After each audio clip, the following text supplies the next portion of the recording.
Hi everyone, welcome to Things Lucy Reads. I'm Luce and this is my Latinx Book Bingo TBR video. So Latinx Book Bingo is a readathon which is running for the entirety of Latinx Heritage Month, which is September 15th to October 15th. Not really a thing in Australia, but I know about it because of booktubers that I follow on various places.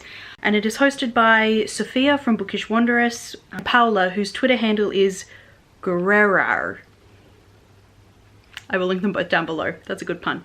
So I found out about this readathon because the Instagram account for it followed me, and it has a bingo board. Can't resist a bingo board.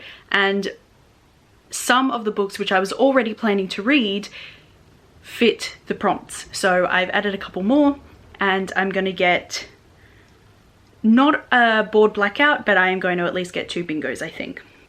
You're not going to be able to see it very well,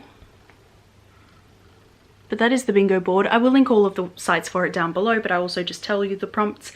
So the first one is set in Latin America, then a name in the title, so a person's name in the title, non-fiction, backlist title, indie published, favorite color on the cover, favorite genre, intersection or main character, a translated book, recommended by a Latinx reader, queer rep, any book by a Latinx author, a song title, a 2021 release, Afro-Latinx, and author's debut.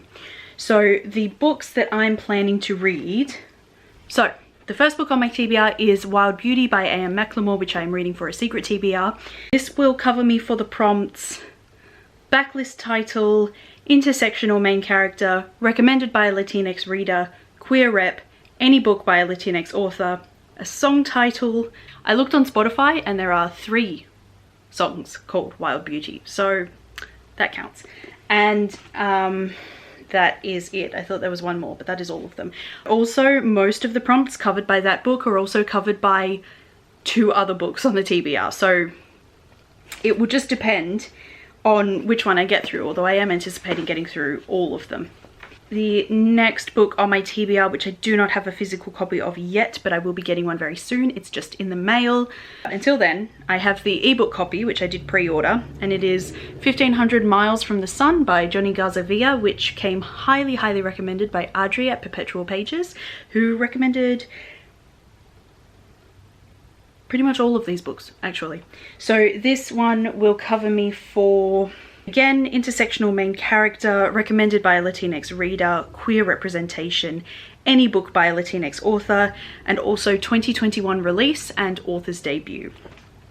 And then the next book on my TBR is Juliet Takes a Breath.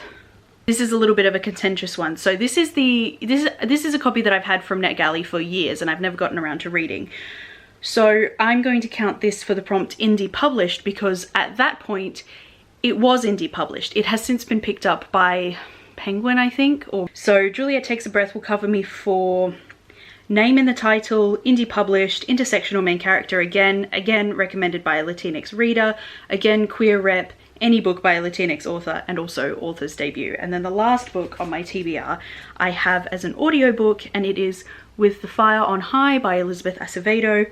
And this one will cover me for backlist title and Afro-Latinx rep. So those are the 4 books that I'm planning to read for this readathon. Any additional information that I haven't already said will be in the box down below. Let me know if you are going to be joining in on this readathon and give me a link to your TBR if you would like. I would really like to see it. If you've read any of these books and you would like to let me know what you thought of them, feel free to do that. If you just want to leave me an emoji so I know you are here, feel free to do that too. I usually say an emoji heart in your favorite color, but whatever emoji takes your fancy, surprise me. But yeah, that's it for this video. Thank you very much for watching and I will see you in my next one. Bye for now.